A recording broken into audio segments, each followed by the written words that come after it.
Tiwala ka sa Diyos na nagmamahal sa iyo. Just trust the Lord with all your heart and lean not on your own understanding. Acknowledge Him in everything that you do. And He will direct your paths. Amen? Itutuwid ka niya.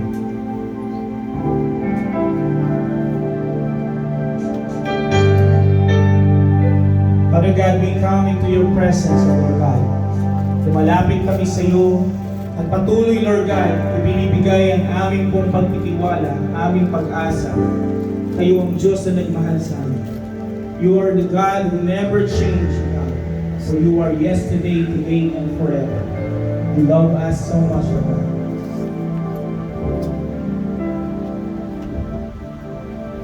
Ako'y iyong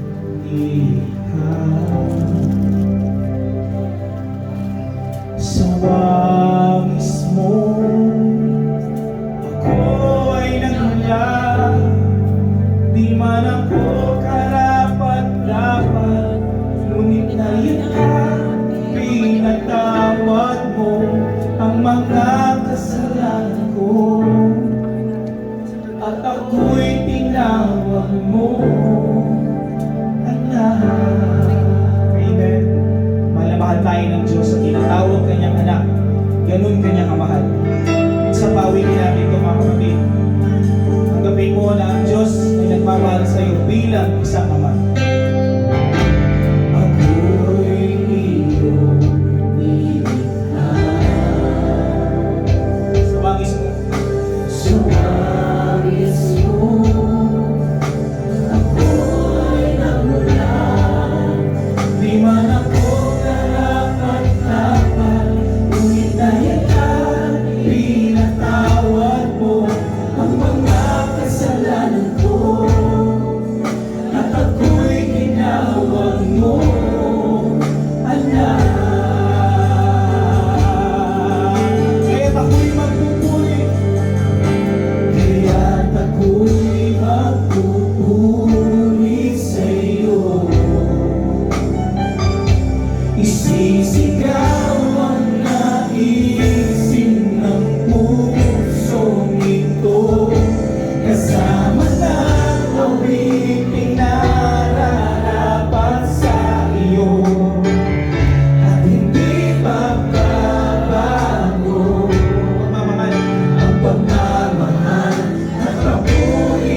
Ang pagmamahal ay hindi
Diyos, sa iyong mga kabutihan, pinupuri ka namin, sa iyong pagmamahal, hindi nagbabago, noon, ngayon at kailanman. Tunay na maaasahan, tunay ngang masasandalan, oh Jesus. Mahal na mahal ka ng Panginoon. Come on, you can just close your eyes. Isipin mo lahat ng kabutihan ng ginawa sa iyo ng Diyos. At kung ano man yung bagay na nais mong ilapit sa Panginoon,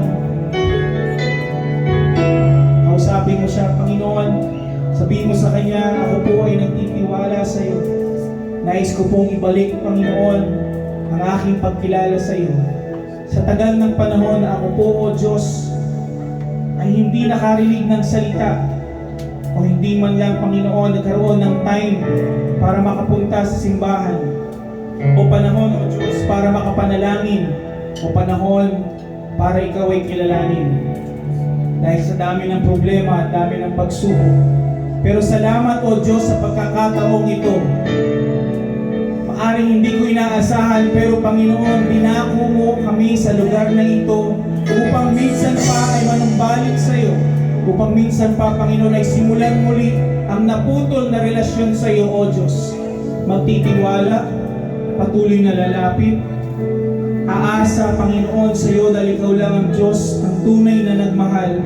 At alam po namin makapagbibigay ng solusyon sa lahat ng aming sitwasyon. Kay Lord God, maraming salamat po sa iyo. Kami po'y magtitiwala sa iyo. Tanggapin mo, kapatid, ang pagmamahal ng Diyos na matagal niya nang ibinigay sa iyo. Ang gagawin mo lang sa oras na ito ay manampalataya sa Kanya. Tanggapin mo siya bilang Panginoon, Diyos at tagapagligtas. Sa Jesus na nagsasabi, siya ang daan, ang buhay, ang katotohanan, at walang sino mang makakarating sa Ama maliban sa pamamagitan niya. Kaya sa oras na ito, kung ikaw ay nagtitiwala sa Panginoon, awitin mo ang awitin ito at gawin mong panalangin sa Kanya. Kaya ako'y magpupuri sa iyo,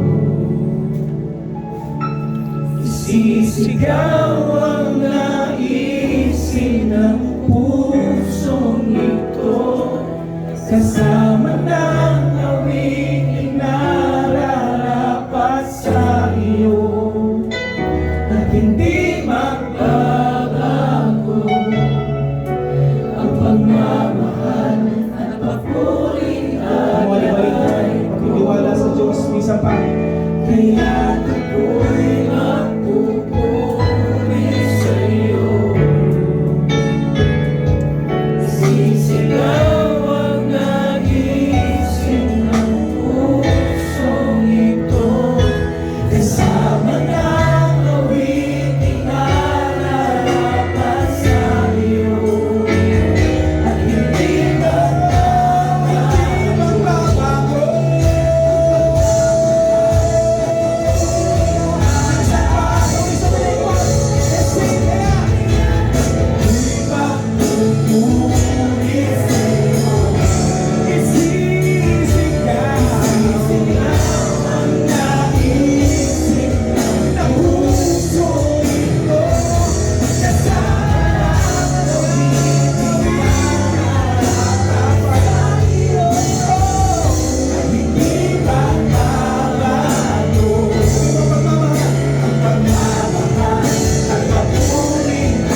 sa iyo.